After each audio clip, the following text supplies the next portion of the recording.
Two of the biggest questions that I was hoping would get resolved for the Sacramento Kings this offseason were the questions revolving around the futures of Keegan Murray and Keon Ellis. Both of these guys are coming into their last years under contract. Coming into this offseason, Keon Ellis had a team option. If the Kings declined it, he would become a restricted free agent. Instead, they picked up that team option. Now he will be an unrestricted free agent after this upcoming season. In Keegan Murray's case, he's just coming into the last year of his deal, and he will be a restricted free agent after this upcoming season. But these are two of the most valuable players for the Kings. They're the perfect complementary pieces. I've said it many times. These are the types of guys that make championship teams. These are the two perfect guys where if you place them around a superstar in the NBA, they are going to look amazing because they're going to do all the dirty work defensively while still contributing offensively as well. They are so incredibly valuable.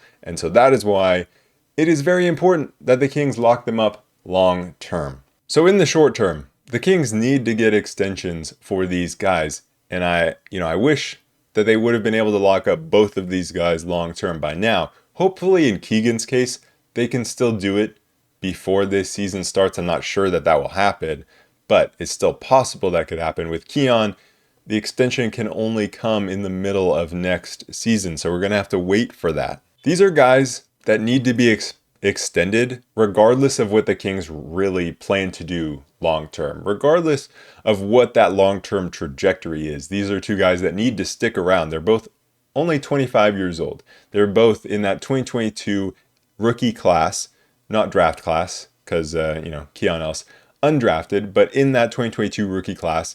And over the past 3 seasons, they have both developed quite well and have shown that they can be extremely valuable pieces. And so while 25 years old is not 21 years old or 22 years old, it's still relatively young. And so no matter what the Kings plan to do, these are guys that you need to keep around. Because, the Kings' trajectory kind of looks like they're going towards a rebuild. I think we all kind of know that. Now, some rebuilds are very short. You get the top pick in the draft, you get lucky, and all of a sudden, boom, you're on your way to the playoffs again in a couple of years. For other teams, it can take a lot longer in the rebuild process. If the Kings happen to get lucky and, get a top pick, then Keon and Keegan, you need to get them locked up long term so that they can be the perfect complement to that top pick. Because one of the best ways, honestly, to build in today's NBA is to build when your best player is on their rookie contract. If you can get a top pick in the draft and already have those other pieces surrounding them, it gives you so much more freedom in terms of the cap, in terms of adding players to create a really good team. Look at what the Houston Rockets are doing with a very good young core that's now, starting to come into their contracts, but a guy like Amen Thompson is still on his rookie deal, and so you're able to add Kevin Durant to that team. And so maybe the Kings get lucky, and then Keon and Keegan can be super valuable pieces and help the Kings towards winning. And Keon and Keegan are the types of guys that can be important players on teams that make deep playoff runs. Now, if it takes longer for the Kings to rebuild, that's okay too. Every team is going to value Keon and Keegan. If you need to trade them because they don't fit the timeline anymore, you can get good value for these guys. So many teams around the NBA are going to value them. So that's why you need to extend these guys no matter what. So let's look at what these extensions could look like, what these contracts could look like, how much money, maybe how long they could be. And we'll look at some comparisons to what other players have been getting in the market. Let's start with Keegan Murray. With Keegan, he was the 4th overall pick in 2022. The 3rd overall pick in 2022, Jabari Smith Jr., who's a pretty similar player, just got a $122 million 5-year extension. So, a little less than $25 million per year. Jabari Smith Jr. is a guy who has been solid in the NBA and hasn't quite reached his potential yet. I think Keegan has been the better player in the NBA so far, but that's kind of to be expected because Keegan was the older player, right? Jabari Smith Jr., the younger player who has more of the physical tools, right? He's taller, he's longer, younger. And so that made him more valuable. And so there's more room to grow for a guy like Jabari Smith Jr. Keegan, on the other hand, has just been a super valuable player who maybe doesn't have the ceiling of Jabari Smith Jr., but has been better right away. And so we have to figure out how these guys compare, with Keegan being a little older. How does that factor in? How does Jabari Smith Jr.'s size and length factor in as well to how these guys' value may differ? But I think at the end of the day, their value is probably going to be pretty similar because they are both forwards who can be solid defenders in a little bit different ways. Jabari Smith Jr. has that length to be able to, contest shots at the rim and be a shot blocker while also being on the perimeter some. Keegan has shown that he can be more of a perimeter stopper while, also doing some inside, but more perimeter centric. They've also both shown their inconsistencies on the offensive end. They've both shown that they can do some things with the ball themselves, but you would hope that they can both grow even more with the ball in their hands. So pretty similar here, and that's why I think this is a good contract to look at when thinking about what Keegan could get. Some other guys, like Patrick Williams in the past, got 5 years, $90 million. Santi Aldama just got a $52.5 million contract for 3 years. Trey Murphy got $112 million over 4 years. Cam Johnson got $94.5 for 4 years. Jaden McDaniels got $131 over 5 years, so that's a pretty comparable one. Naz Reid got 5 years, $125 million. And so a lot of these contracts are right around the $25 million per year mark. Some a little less, some a little more, but I think the ones you can really compare are the Jabari Smith Jr. contracts and the Jaden McDaniels contracts. Those are two guys that I think are pretty comparable to Keegan. So I think you're going to be seeing that $25 million per year number. And it's probably going to be 4 or 5 years. Lock him up as long as you can. And I think Keegan is absolutely worth that $25 million per year. Are there things that Keegan can get better at? Absolutely. Does he need to be a more consistent shooter and offensive player? Absolutely. He needs to be able to put it all together offensively. But I think there's a few things we need to keep in mind. He's only been in the league 3 years.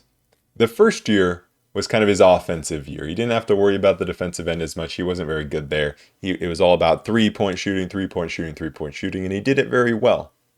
His second year in the league, he was asked to be a perimeter defender, right? He spent all offseason playing one-on-one with De'Aaron Fox, getting better as a perimeter defender, a point of attack defender. He was very good as a point of attack defender. Coming into his third year, he was asked to bulk up a little bit, be stronger, rebound the basketball, be a better defender inside, defend bigger players. And he did that well. So every year he was kind of asked to make a different improvement, and he did it very well. And so now coming into this fourth year, I think the fourth year for players is the time where you really start to put it all together. And so that's what we need to see from him. We need to see him start to put it all together.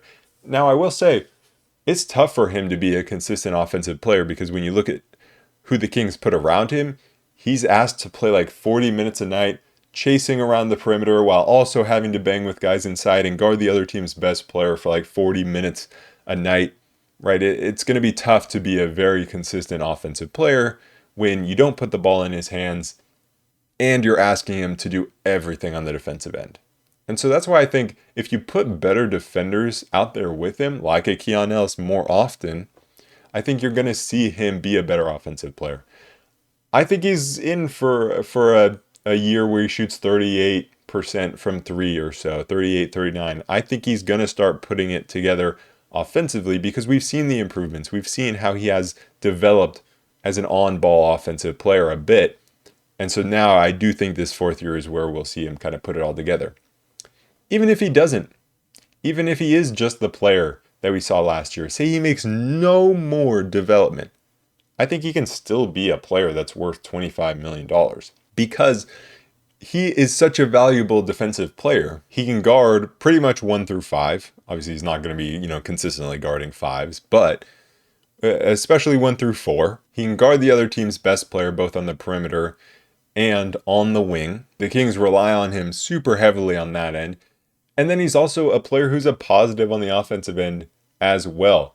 despite him dropping in 3-point percentage in the last couple of seasons, past his rookie season, teams still are not going to leave him open. He still has that shooting ability. He still has that offensive ability. He's shown more of an ability to score in transition. He still is a positive offensively. And so being one of the top perimeter defenders in the league, knocking on the door of all defensive second team, while still being a positive offensively, that's a player that's worth $25 million a year. And if he can make improvements on the offensive end as well and become a more consistent shooter and a more consistent offensive player, then he's going to be worth even more than a $25 million per year contract. I think he's a super underrated player because people just judged him on his year one. And this is what people do with players on the defensive end. It's like they see them for 1 year and they say, okay, he wasn't a good defender year one. Now people they know he's made improvements, but I feel like people underrate how good of a defender he truly is just because he wasn't a good defender year one. And so they put him into that mold of he's just a 3-point shooter. When it's like, he's not really that player anymore. He's more of a defensive player than an offensive player. And I feel like people's perception hasn't quite shifted yet. It will eventually. But I think he's underrated for that reason because he's such a different player than he was year one. But I think he's absolutely worth $25 million and get him locked up as long as you possibly can. And hopefully as soon as you possibly can. Maybe Scott Perry needs to see him on the court because Scott Perry just got here. He hasn't, seen him play a game in the NBA while Scott Perry has been the GM. And, I saw some clips from before Scott Perry was the GM, and I felt like he was kind of underrating Keegan a little bit and didn't truly value him as a defensive player. Like I was saying, I think he was underrating him because of the archetype of player that he was putting Keegan into. But I think Scott Perry will definitely see it once the season starts. So we may have to wait until, midway through the season. But I'm hoping it can get done before that so that it doesn't become a distraction. Now moving on to Keon Ellis. Keon is the type of player who kind of teeters between a top bench player versus a starter. He can be a starter, but he can also be one of those top bench players. I think you can look at a guy like Alex Caruso as like the top end player within that archetype. Caruso is older. He's physically stronger, right? He can play more positions, is more versatile. That's what makes him a better player than Keon is. Caruso is just better as a one-on-one defender, and Keon is better as a team defender, can also guard well one-on-one as well, but isn't, quite the elite one-on-one defender that Caruso is. And so Caruso got 4 years, $81 million. So I think you take a little bit of a step down from that. You look at Nickeil Alexander-Walker and the contract he got. Nickeil Alexander-Walker got $60 million for 4 years, so $15 million per year. Nickeil Alexander-Walker, a super similar place as Keon Ellis, where he showed that he could be a super valuable player on a playoff team that makes a deep run. And I feel like he could be that starting level player, but he was also, coming off the bench, showed he could guard the other team's top perimeter players. I feel like a very similar situation to Keon Ellis, where he wants that starting spot, but he's also just really good off the bench. So I think that's a super comparable number for what Keon could get. You look at other guys kind of in similar molds. Grayson Allen, 4 years, $70 million. KCP a year ago got $66 million for 3 years when he was super valuable, coming off championships. And the championship with the Nuggets, and he also had the one with the Lakers.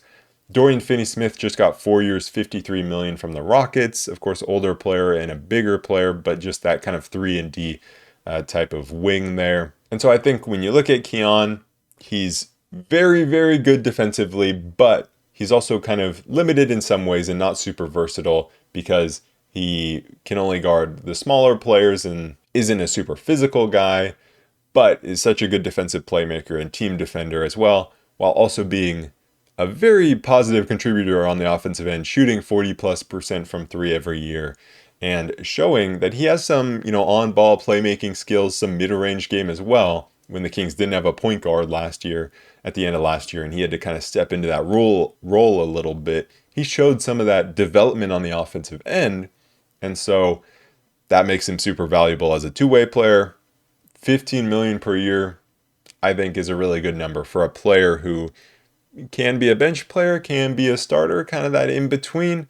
I think 15 million is good value for that. So if they could get him locked up 4 years, 60 million, just like Nickeil Alexander-Walker got, I think that would be super good value. Keon is so important to this team because he takes that pressure off Keegan. Keegan doesn't have to defend the best perimeter player on the other team anymore, or at least doesn't have to do it alone. Takes that pressure off him while also, like I said, being a super positive on the offensive end because teams cannot leave him open.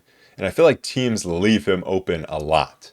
Maybe that'll change next year. Maybe the scouting report will finally be out on him that, hey, this guy shot 40% from three in the NBA the last 2 years, shot 40% from three in the G League the year before that.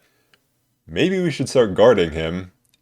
It's baffling how often he gets left open.